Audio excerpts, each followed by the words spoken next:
And welcome back to Channel 9 Live here at Microsoft Ignite, live in Orlando, Florida. I'm Christina Warren, and I'm joined today by my friend, the amazing Colleen Williams, who is the Senior Program Manager for Azure Active Directory in the CXP team. Yes. How are you doing today? I'm good. Happy to be here. It's my first time at Ignite. So how's your show been so far? It's been good. It's hot and humid though. So if we could do something about that, would be great. For real. No, it's like Orlando's awesome except for the humidity. Yeah. And we were joined today. This is I think I'm going to call him George, but I got him from one of the visual studio booths in the expo, and I just love him. He can be like your little mascot. Basically. Yeah. Basically. So today we kind of want to talk about Azure Identity for developers. Mm-hmm. Yes. So there have been a bunch of announcements around this week. Obviously, even in the keynote, Satya is mentioning the whole passwordless world. Yes. What do you think about that? What's your thoughts? It's awesome, and do it. And like do right it. now. Okay. Yeah, I think the passwordless with Windows Hello and all of the machinery going that way, and it just makes sense. I mean, I have an uncle who has a list of passwords on a sheet of paper in his wallet, and he always busts it out, and I get horrified. And Same. We all have those family members. No, my mom, I'm going to put her on blast now. She has a notes doc on her iPad where she just continues to add passwords.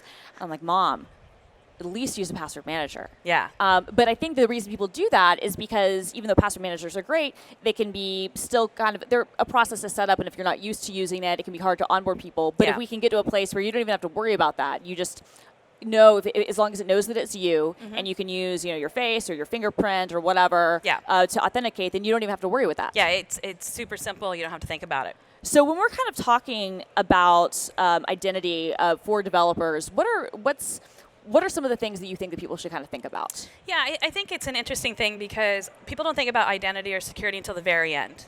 They build the application, they design it, there's tools, they spec it out, that's awesome, and then they send it on its way, and the identity and security stuff is just kind of magically supposed to happen in the background. And we'd really love for you to think about that ahead of time. Think about it while you're designing and building out the application. The identity and the security portion would actually affect some of the tools and the design. So think about it at the beginning, not at the end. It's a part of the process. And are there certain what are some resources that people might be able to go to get some information about what some of our offerings are? Yeah, I think that there's a ton of resources. There's docs.microsoft.com, a ton of information on Azure Active Directory. If you go into azure.microsoft.com, there's a ton of areas there in the marketplace. There's Stack Overflow, there's GitHub. We have a tag, I think, on Stack Overflow, hashtag AAD. AAD Talk, I think.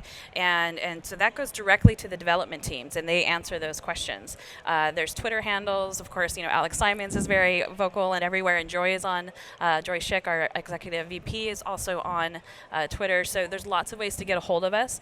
It is a very vast topic, and it's very complicated. Don't think that this is easy, and totally okay to come and ask questions and get more information. And one of the things you and I have kind of talked about before is, I think actually one of the first times we met, we talked about this, was the idea that, especially when it kind of comes to identity, not to be your own identity provider. Yeah. Now, explain why, because I want to understand first, why do developers oftentimes think that they should be their own identity provider? What's the thought process there? I think it goes back to the first point where they didn't think about it until the end. So they're finished building the app, and then they realize, oh, I need a way to do authorization logins and whatnot, and it's too hard to go get a third party. I didn't cost it. It cost. I didn't price it. I didn't budget for this, so I'm just going to build it myself. Right, and we hear that a lot, and please don't do that. No, we do 8 billion authentications a day. We have this figured out. So come and help us. I mean, think about all of the breaches in the last couple of years. Is this normal? No, this is not normal. We are live, and we're having some lighting issues. That's okay. Continue Fantastic, on. Yeah, that's fine. And so come to us, and the 8 billion auths a day, we figured it out. We'll help you through it. Don't think about it. Let us think about it. Let us think about the username and password. Got lights again. So, all right, thank you. See, and actually, show, and the light will be seen. See, you're in the dark if you're doing your own identity provider. If you are your own identity provider, you're in the dark. Yes. But show them light and go to Azure. Go to AAD. Yeah. Go to AAD. Like that? Perfect. Yes, that was very dramatic. It was very dramatic. 8 billion auths a day. Yes. Okay, so That's a couple. So let us handle. And how do people integrate that into their apps? And are there certain frameworks that work better than others, or is it pretty agnostic? It's agnostic. I mean, obviously, there's lots of folks on ASP.NET, ASP.NET Core, all of the cool stuff out there, Kubernetes, all of that stuff. It all works.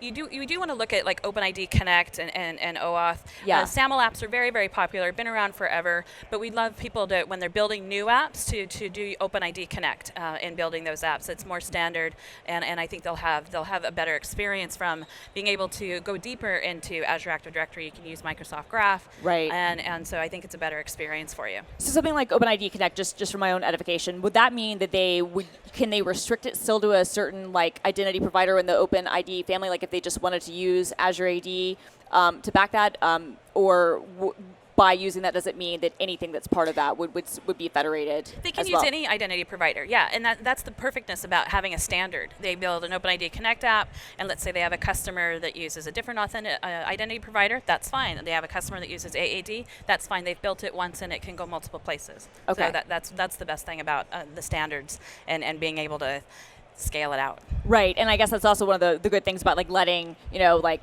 people like us like take. The control of this is that we're building things to the standard and managing things and keeping things secure as they should and not storing passwords and usernames in the same place as you do other things. So when your system gets hacked or something, there's some sort of data breach, then all of a sudden all the user information is out there too. Yeah, absolutely. We'll take care of that for you. Awesome. We've got it. Awesome. And what can we talk about some of the other announcements that have kind of come out around AAD, or I guess around identity at the show? Yeah, I think the main thing, if you went to Joy's session or Alex Simon's, we talked about MFA, so multi-factor authentication. If you turn that on, 99.9% of passwords are not. We've taken care of that, the MFA for you. So go turn it on, like right now. Like we'll wait a few minutes. We'll wait a few minutes.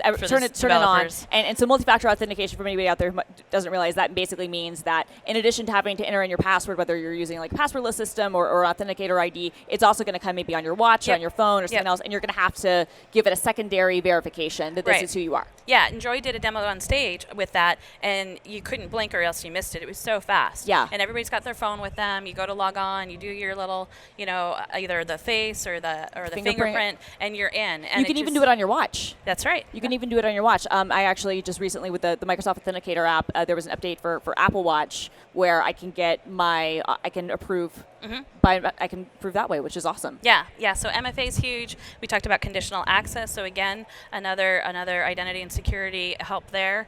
The password list is obviously huge. I think we announced the SSPR, so self-service password reset, will be going to Windows 7, 8, and 8.1. Okay, very cool. So what is that? So self-service password reset allows, so IT admins don't have to always be involved. You're calling your IT admin, and first of all, you have to find out who that is. Right. And then you call them, and then they help with this and then password. they finally reset your password, and you can get back into your stuff again. Yeah. So this allows you to be self-sufficient and still go through all of the right security measures that your IT person has put into place. So it's not just like any random user, but you're able to self-serve, which helps alleviate that pressure from the IT admins. Definitely, and it's also probably a really good situation if it's like 2:00 in the morning.